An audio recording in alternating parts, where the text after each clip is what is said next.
Hello everyone, সিনিকাস কিচেনে সবাইকে স্বাগত জানাই। আজকে শুভ নীলষষ্ঠী। আমার বিয়ের মোটামুটি 9 বছর হতে যায়। কোনো বছরই সময় হয় না বা সুযোগ হয় না যে একটু মায়ের কাছে এসে একসাথে মা মেতে শিব ঠাকুরের মাথায় জল দেব। এবার একটু সুযোগ হয়েছে, এবারে আর কিছু ভাবনা চিন্তা না করেই চলে এসেছি। আজকে নীলষষ্ঠীতে মাকে নিয়ে একটু শিব মন্দিরে যাব, মায়ের সাথে জল দেব। আর কিছু কিছু ভিডিও, যদি আজকে মন্দির ভীষণ ভিড় থাকবে, যদি একটু কিছু ভিডিও করতে পারি অবশ্যই আপনাদের সাথে শেয়ার করব। আপনারা কিন্তু আমার চ্যানেলটি অবশ্যই সাবস্ক্রাইব করবেন, ফলো করবেন, শেয়ার করবেন। আমার কিন্তু ফেসবুকেও চ্যানেল আছে, সেটা অবশ্যই ফলো করে দেবেন। আর ইউটিউবে তো সাবস্ক্রাইব করবেনই। এভাবেই পাশে থাকবেন। চলুন যাওয়া যাক। একসাথে সবাই মিলে যাচ্ছি এখন শিব ঠাকুরের মন্দিরে শিবের মাথায় জল ঢালতে।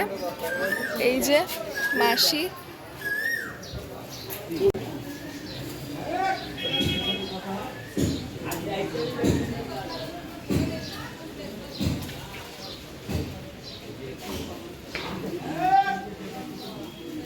জল দাও, জল দাও, দাও ভোলে বাবাকে জল দাও।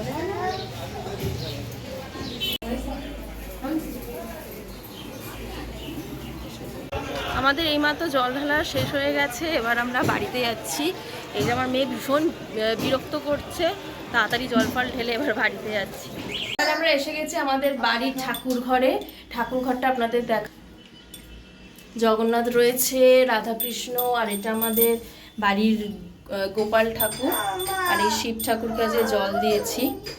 খুব সুন্দর করে আমার মা সাজিয়ে রেখেছে। এখানেই আমাদের রোজের নিত্য পুজোটা হয়।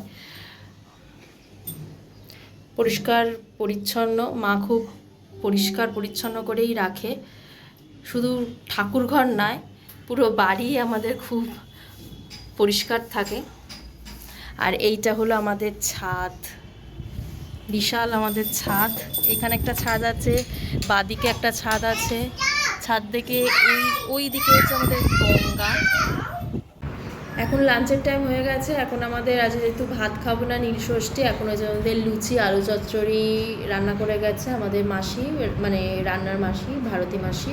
এই যে আমার মেয়ে ভাত খেয়ে নিয়েছে, আর আমার ঝি ও লুচি খাচ্ছে। টেস্টি লাগছে খেতে ওরও। ও আমাদের সাথে নীলষষ্ঠীর দিনে ও আর ভাত খায়নি, ও লুচি খাচ্ছে।